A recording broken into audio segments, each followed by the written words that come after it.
questions can often be the answer. When I was younger, I would play so many video games. And some of the online games that I started with were like Toontown and City of Heroes, City of Villains. Almost got into World of Warcraft and League of Legends, almost. But these are what you call MMORPGs. MMO stands for massively multiplayer online, and RPG stands for role-playing games. So I would play massive multiplayer online role-playing games. MMORPGs. And when you're in that world, you're literally in a whole nother world. It's a virtual world. It's a digital world. But it's literally a whole world unto itself. But it's on a screen, if you know what I mean. And this was before, any virtual goggles, any VR headsets. So I was doing this, just on my computer, on my PC.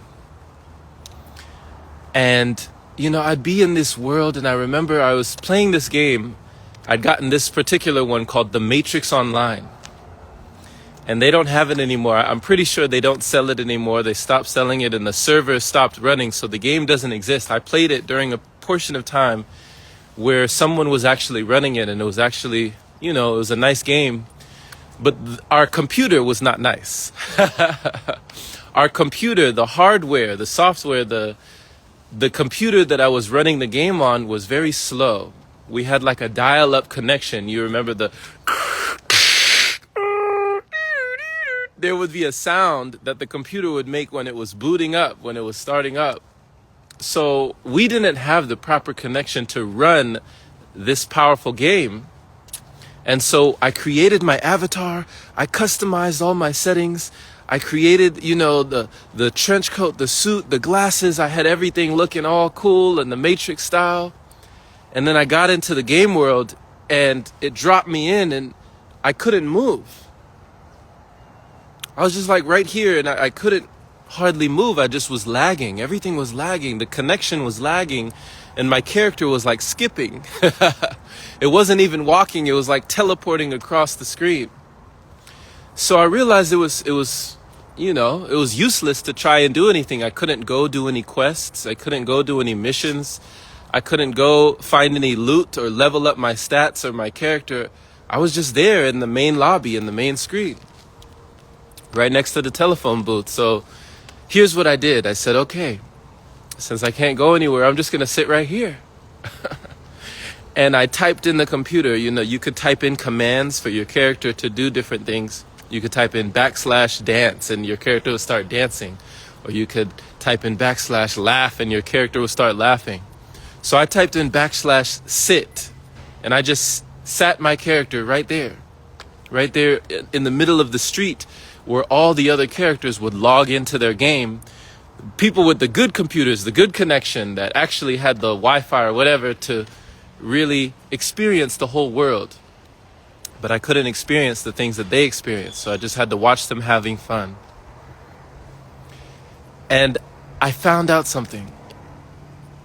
As I sat there, people would walk up and come up next to me and try to chat with me. And they didn't really know that I wasn't one of them. They thought I was an NPC. NPC stands for non-playing character. The people who give you quests, the people who give you, the mission, or the people who give you an objective. They thought I was one of those. So, me with my mischievous mind, I just obliged them. I just pretended. I pretended to be an NPC. And people believe me. I pretended to be a computer program inside of a computer program. And it was like a reverse Turing test. If you've ever heard of the Turing test, it's a human communicating with a computer program. But if the computer convinces the human that it is also a human, it passes the test. So I did a reverse Turing test. I was a human pretending to be a computer. And if I could convince other humans that I was a computer, I passed the test.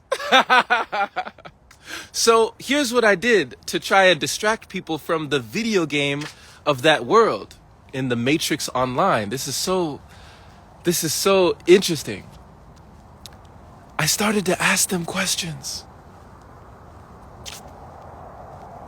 That's how I got them to stop. I just asked questions. And people would stop leveling up. They would stop increasing their stats. They would stop doing their quests. They would stop and they would listen to me and they would go, huh,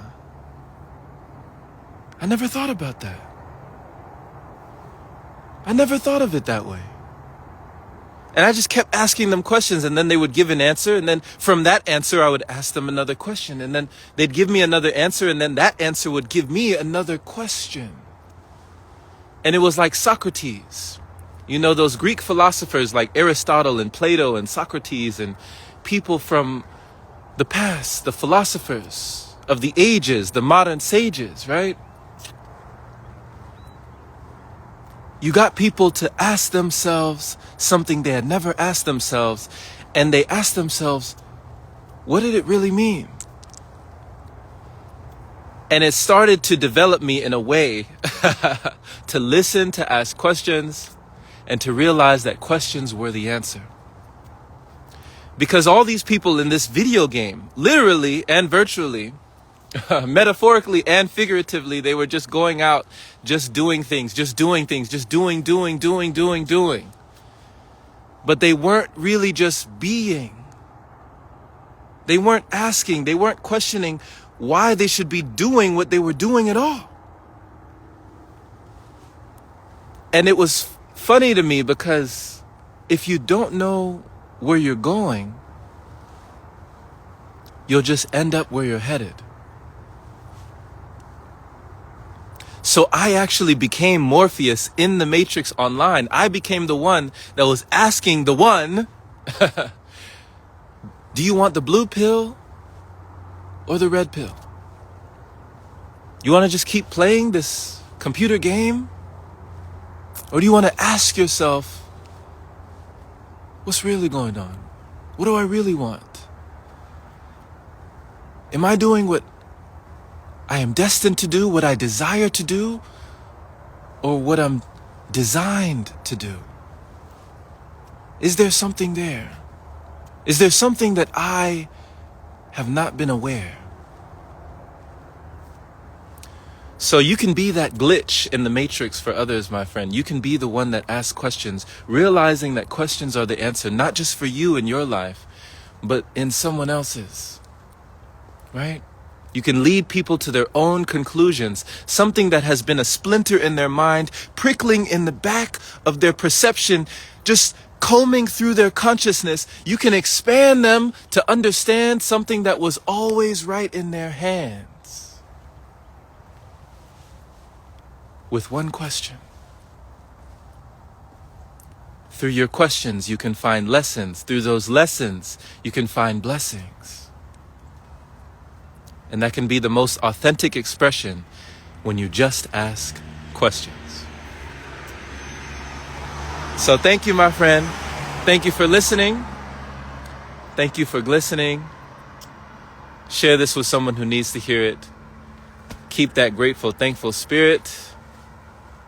And don't ever stop asking questions, because you'll realize some of life's greatest lessons. Blessings to you. Take care. And we'll see you again.